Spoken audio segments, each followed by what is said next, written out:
ఓం శుక్లాంబరధరం విష్ణుం శశివర్ణం చతుర్భుజం ప్రసన్నవదనం ధ్యాయేత్ సర్వవిఘ్నోపశాంతయే. నారాయణసమారంభం వ్యాసశంకరమధ్యమం అస్మదాచార్యపర్యంతం వందే గురుపరంపరాం. ఓం శ్రీ గురుభ్యో నమః. జ్ఞానవాసిష్టము 5వ ఎపిసోడ్ మరియు 6వ ఎపిసోడ్ ముముక్షు ప్రకరణము గురించి తెలుసుకుందాం. ప్రియాత్మ బంధువులైనటువంటి శ్రోతలకు ప్రేక్షకులకు నా హృదయపూర్వక నమస్సుమాంజలులు. వశిష్ఠ మహర్షి శ్రీరామచంద్రునికి ఇలా ఉపదేశించడానికి ప్రారంభించాడు. ఓ శ్రీరామచంద్ర, నీ సంశయమును తొలగించెదను వినుము. సంసారమునందు అనుభవించే ప్రతి విషయము పురుష ప్రయత్నముపైననే ఆధారపడి ఉంటుంది. ఈ పురుష ప్రయత్నము లేదా పౌరుషం 2 రకాలుగా ఉంటుంది. ఒకటి ఉచ్ఛాస్త్రము, 2 శాస్త్రీయము. ఉచ్ఛాస్త్రము అనగా శాస్త్ర విరుద్ధమైనది అని అర్థం. ఈ పౌరుషం అంటే ఈ పురుష ప్రయత్నం యథార్థముగాని విషయములయందు సత్యబుద్ధిని కలిగించి అనర్థాన్ని కల్పిస్తుంది. శాస్త్రీయ పౌరుషం సత్యమగు ఫలాన్నే ఇస్తుంది. ఏది ఏమైనా పురుష ప్రయత్నం అవశ్యం ఆచరించవలసిందే అని చెప్పగా శ్రీరామచంద్రుడు ఇలా అన్నాడు. ఓ మహాముని, నాకు మాత్రం ఈ పురుష ప్రయత్నం వల్ల పెద్దగా ప్రయోజనం కనపడటం లేదు. పూర్వజన్మ కర్మ సంస్కారములు బుద్ధిని ప్రేరేపించడం వల్లనే కదా మనము సర్వము ఆచరించుచున్నాము. మరి దానిని అతిక్రమించాలి అంటే ఏం చేయాలి అనే సందేహం నన్ను పీడిస్తున్నది. దానికి జవాబు ఇవ్వండి అన్నాడు. అప్పుడు ఆ వశిష్ఠ మహాముని, ఓ రఘునందన, గత జన్మ కర్మలు సంస్కార రూపములై పురుషుణ్ణి ప్రేరేపించుచున్నవి నిజమే. కానీ ఈ సంస్కారములు లేదా ఈ వాసనలు కూడా 2 రకాలుగా ఉన్నాయి.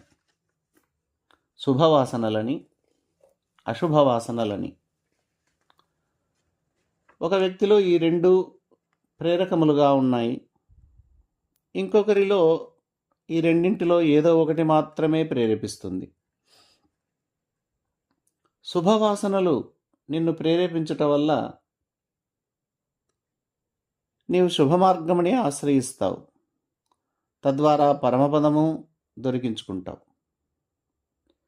పూర్వజన్మ సంస్కారము అశుభముగా ఉండి చిత్తమును తప్పుత్రోవలో నడిపించుచున్నప్పుడు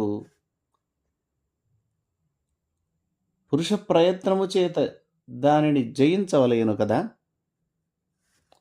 మంచి త్రోవలో నడిచేటప్పుడు అక్కడ నుండి చెడు త్రోవలోకి జారకుండా ఉండాలన్నా ఈ పురుష ప్రయత్నం అవసరమే కదా. ఈ చిత్తము ఒక చోట నుండి మరొక చోటుకు పోవునట్టి స్వభావము కలది. అందుకే అశుభ మార్గంలో పోతున్న ఆ చిత్తాన్ని బలమైన పురుష ప్రయత్నము చేత మాత్రమే శుభ మార్గంలోకి త్రిప్పవలసి ఉంది. అప్పుడు ఈ చిత్తము గతి లేక శుభమార్గముని ఆశ్రయిస్తుంది. కాబట్టి మనస్సును చక్క చేయాలి అంటే పురుష ప్రయత్నం అత్యంత అవసరం. అంతేకాదు, సంపూర్ణ వివేకము కలిగేటంత వరకు, బ్రహ్మజ్ఞానము దొరికేటంత వరకు శాస్త్రములను, పెద్దల వాక్కులను తప్పనిసరిగా ఆచరించవలసియే ఉండును.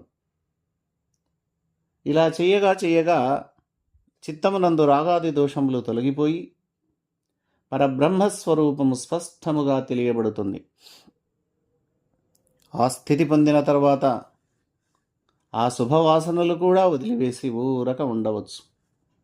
ఓ శ్రీరామ, పూర్వం మా తండ్రి చతుర్ముఖ బ్రహ్మదేవుడు చిత్తశాంతికరమగు ఉపదేశము నాకు వసంగి ఉన్నాడు. దానిని నీకు తెలిపేదను వినుము. ఓ రఘునందన, సమస్తమును ప్రకాశింపచేయువాడు, అన్నిటికీ ఆశ్రయభూతుడు, సర్వవ్యాపకుడు, ఎప్పటికీ నశింపనివాడు, జ్ఞానస్వరూపుడగు పరబ్రహ్మము ఉన్నాడు. ఇట్టి పరబ్రహ్మము నుండి ప్రతిబింబభూతుడగు విష్ణువు జనించెను. ఆ విష్ణువు నాభికమలము నుండి చతుర్ముఖ బ్రహ్మ జనించెను. ఆ బ్రహ్మదేవుడే ప్రపంచముని కల్పించాడు.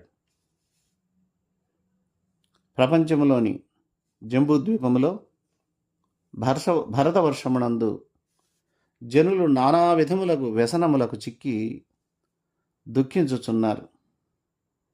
ఇది చూచి బ్రహ్మదేవుడు చెడిపోయిన మనస్సు కలిగినటువంటి ఈ జనులు మిక్కిలి దుఃఖించుచున్నారే, మరి వీరి దుఃఖాన్ని నశింపజేయడం ఎలా అని ఆలోచించి ఏమీ తోచక చివరకు తీవ్రమైనటువంటి తపస్సు చేశాడు. ఇట్లు తపస్సు చేసి సర్వ దుఃఖ క్షయకరమైనటువంటి బ్రహ్మజ్ఞానమును గ్రహించి దానినే ఉపదేశించాలి అనుకున్నాడు. ఆ కార్యమును నిర్వహించడానికి నన్ను సృష్టించాడు. అలా సృష్టించబడిన నేను ఆ చతుర్ముఖ బ్రహ్మకు నమస్కారం చేసి ఊరక నిలబడ్డాను. ఆ చతుర్ముఖుడు నన్ను ఆశీర్వదించి, పుత్రా ఇటు రమ్ము అని చెప్పి తాను కూర్చున్నటువంటి కమలమునందలి ఉత్తర దళమునందు కూర్చుండని యోగించాడు. తర్వాత, పుత్ర, నీ మనస్సు ఒక ముహూర్తకాలం అజ్ఞానమున ప్రవేశించునుగాక అనెను. ఈ శాపం నాపై కోపం చేత ఇవ్వలేదు. బ్రహ్మజ్ఞానాన్ని బోధించడానికి వెళ్ళే నాకు సంసార దుఃఖము కూడా అనుభవ సిద్ధం కావాలి అనే ఉద్దేశం చేత ఈ శాపాన్ని ఇచ్చాడు. జ్ఞానాన్ని బాగా ప్రకాశింపజేయగలనని భావించే బ్రహ్మగారు అలా చేశారు. ఓ రామచంద్ర, శాపబలం చేత నేను విచారశూన్యుడనై అంతవరకున్న నిర్మలమైన నా స్వరూపాన్ని తక్షణమే మరిచిపోయాను. దీనాతి దీనుడనై సంసార దుఃఖమును అనుభవించుచు సామాన్య మానవుని వలె రోధించి తిని. శాపకాలం పూర్తి కాగానే మా తండ్రి బ్రహ్మదేవుడు నా వద్దకు వచ్చి, పుత్ర, ఎందుకు నీవు దుఃఖాన్ని చెందుతున్నావు అని అడుగగా, ఓ ప్రభువా, తండ్రి, ఈ సంసారం ఎటు నుండి వచ్చెను, ఎట్లు నశించును అని అడుగగా ఆ మహాత్ముడు నాకు బ్రహ్మజ్ఞానమునంతా ఉపదేశించాడు. ఆ ఉపదేశ ప్రభావం వల్ల నేను దేనికి చెలించక సుఖంగా ఉన్నాను. ఓ పుత్రుడా, భూలోకం నందలి జనులు నీలాగే దుఃఖమును పొందుచున్నారు. నేను చెప్పిన ఉపదేశాన్ని వ్యాప్తి చేయుటకు భూలోకానికి పొమ్ము. భరతవర్షమునందు గల జనులు కొందరు కర్మాసక్తులుగా ఉన్నారు. వారికి నీవు కర్మ మార్గమునే ఉపదేశించు. మరికొందరు వైరాగ్యవంతులకు వారు ఉన్నారు. వారికి జ్ఞాన మార్గమునే ఉపదేశించు అని మా తండ్రి గారు ఆజ్ఞాపించగా నేను భూలోకానికి వచ్చి వారి వారి అధికారాన్ని బట్టి వారికి తగిన ఉపదేశం చేస్తూ ఉన్నాను. నేను అందరిలాగే సర్వకార్యములను ఆచరించుతున్నాను అనే సంశయం నీకు కలగవచ్చు కదా. ఓ శ్రీరామ, నా బుద్ధివృత్తి మిక్కిలి శాంతమై ఉండడం వల్ల ఎందును ప్రసరింపక ఎల్లప్పుడూ బ్రహ్మావలోకనం చేస్తూ నిద్రించుచున్నట్లే ఉంటాను.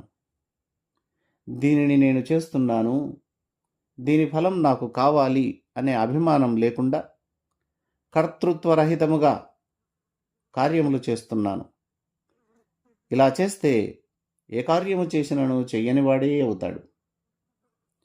ఏ పురుషుడు జాగ్రత్త అవస్థలో తనకంటే భిన్న పదార్థముగా ఈ ప్రపంచమును చూడకుండా ఉంటాడో, సుషుప్తి అవస్థ యందువలె రెండవ దానిని చూడడో, అట్టివాడే ఆత్మవేత్త అనడం నిశ్చయం. ఓ శ్రీరామచంద్ర, మనం అడిగే ప్రశ్నలకు సరైన సమాధానం ఇవ్వగలిగిన వారి వద్దనే ప్రశ్నించి సందేహ నివృత్తి చేసుకోవాలి. నీవు చాలా బుద్ధిమంతుడవు. నీ మనసులో ఉన్న విషయాలను, సంశయాలను ఎవరితోనూ చెప్పక సరైన సమయంలో మహామునుల సమక్షంలో నీ సందేహాలను, నీ అభిప్రాయాలను వెలిబుచ్చావు. తత్ఫలితంగా నేను నీ ప్రశ్నలకు ఉత్తరం చెప్పేదను, వినుము. ఎట్లయినను మనస్సును నిగ్రహించి పరబ్రహ్మమును తెలుసుకుంటే తప్ప ఈ సంసార దుఃఖం తొలగిపోదు. మోక్షాన్ని సంపాదించాలి అంటే మోక్షానికి ద్వారపాలకులను తప్పనిసరిగా వశపరుచుకోవాలి. ఆ 4 ద్వారపాలకులలో కనీసం ఒక్కరినైనా వశపరుచుకుంటే తప్ప మోక్షద్వారం తెరుచుకోదు.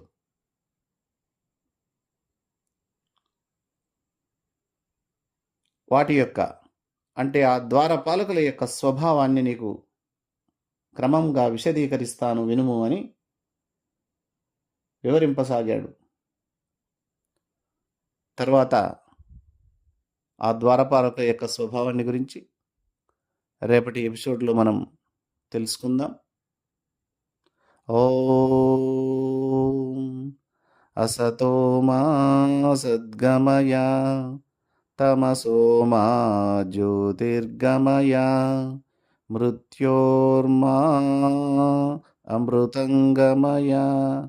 ఓం శాంతి శాంతి శాంతి. హరి ఓం తత్సత్.